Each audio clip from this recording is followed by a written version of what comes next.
What's up, everyone? It's John with National Sports Entertainment, and I wanted to go into first just tonight's games and then the games coming up, the USC and the title games. Those are the ones I've been waiting to go into. But tonight wasn't a great night, albeit we've only had one football game and one NBA game. We played a few college games. I think they're going to finish out like 2 and 3. It depends on how this last one goes. I might have finished out already, to be honest. But going into the football game, I had said before that I did find it interesting. It seemed like a lot of the Thursday games were more or less as advertised games, and it seemed like almost like public payouts. But I thought there were too many variables in favor of New England with the 3.5. So that's the reason I liked them. I looked at both sides, and I did think that they were going to keep that going. And I think way too much public was going to be on Buffalo, so that's the reason I had New England. But I will say, and it's come up, I talked to a few people about this, all year long I've noticed myself, the Raiders have been getting ridiculous Super Bowl odds. When you compare them to teams like, say, the Browns, the Falcons, even teams with 5 wins. I don't know if we have any in there. Falcons got 5 wins. I don't know where they're compared to the Giants, but teams that they're clearly would have a better chance of making the playoffs, the Raiders have higher Super Bowl odds. So this hasn't really changed. Even when they were losing like 3-7, their odds were still higher than a lot of teams. So between that and the fact that they're showed on Thursday night now, these comebacks in several weeks by the Raiders, I think they're going to win, and they're going to line up them beating the Patriots in a couple weeks. So again, it's that's why I say you never want to dwell, you want to do well, because that's why I set up the system the way I did. We didn't have a great night, of course. We missed Dallas. Luka again. I'll be on him again next game. They just did cover a spread, but I figured they'd cover a few in a row just because of how abysmal they've been. But they didn't, and that's okay. But so we missed Oklahoma State. You can see the UConn covered again, but we got it back with Illinois State. The leg 2 Mavs is the only one we did lose, and then the others were leg 1s. So I do like a couple leg 2s, and that's what I wanted to go into. And I'll be holding out for the Mavericks, of course, because they don't play tomorrow. But again, you just don't continue at that pace against the spread. Now, I noticed games like this, and we'll go more into the NBA schedule, but I just wanted to kind of show you things I noticed.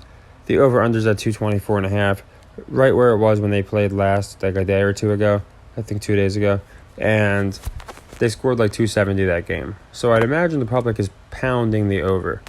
So we'll look into that. Grizzlies, Lakers game, Cavs, Warriors. All these games are going to be fun to watch. And I'm not going to watch them, but they're going to be entertaining games is what I mean.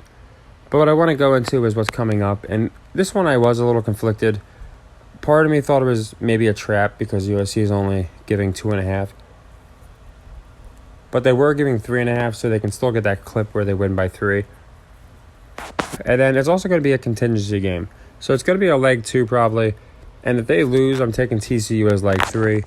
With my mindset being they went out of their way so much, like in such a way to get these teams in the Final Four. I don't think they're going to last week just kick them out and put Bama in or put Ohio State back in. One might get booted. I just don't think both do. USC would definitely lose if they lose to Pac-12, and that goes against the narrative I've had for like 6 weeks that's been working for us. That's the reason I really think they win this game.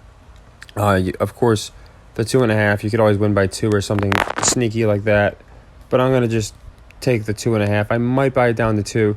I'm going to look at my sports book. Officially that one I'm going to buy down to 2 because the half point isn't going to be that much juice. And again, people think 2.5 is just immediately safe. It's not.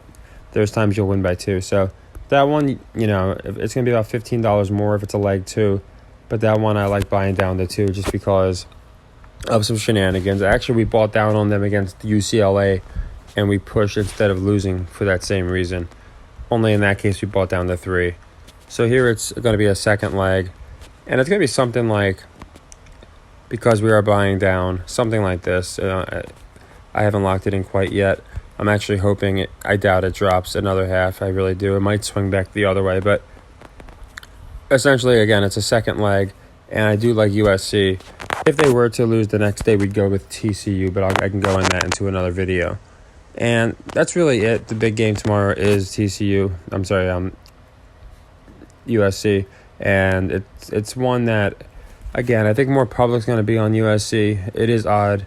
They're saying 61% is favoring Utah. I understand they did beat USC, but I think people are looking at Caleb, how this team's being pushed, and I think most of the public will be on them. But when they want a story told, they're going to tell it. So I think whether people are on them or not, just like the Bills tonight, USC is going to win if they're supposed to win.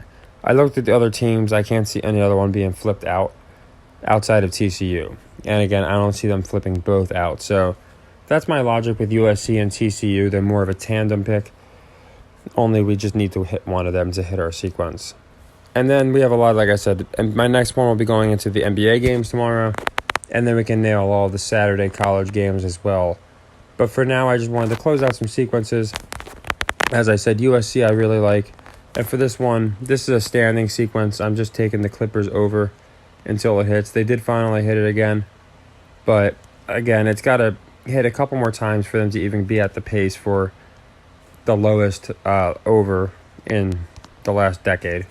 So just like the Dallas covering the spread, I'm going to be on this for a while. And I do think it hits pretty soon. And I'll probably make Dallas covering the spread my leg 3 of the one we just missed on Dallas covering the spread. Because I think they're at like 5-15 now. That just doesn't hold. But yeah, USC is the big play. I will post all my college basketball plays. I look through them after I do my video, post them in my Discord, and then I could post them as a community post or whatever.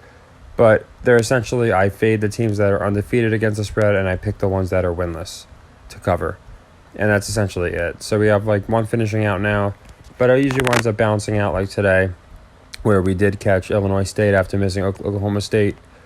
We missed Fairfield, so we're going to have to make up for that one. But I do like college because of the metrics. There's so many games. It just makes it a lot easier. So again, not the best night, but the system's what's more important. And I expect tomorrow to go really well. I think we have a good finger on what they're doing with USC. And Saturday will be more of the same. Take care and happy earnings.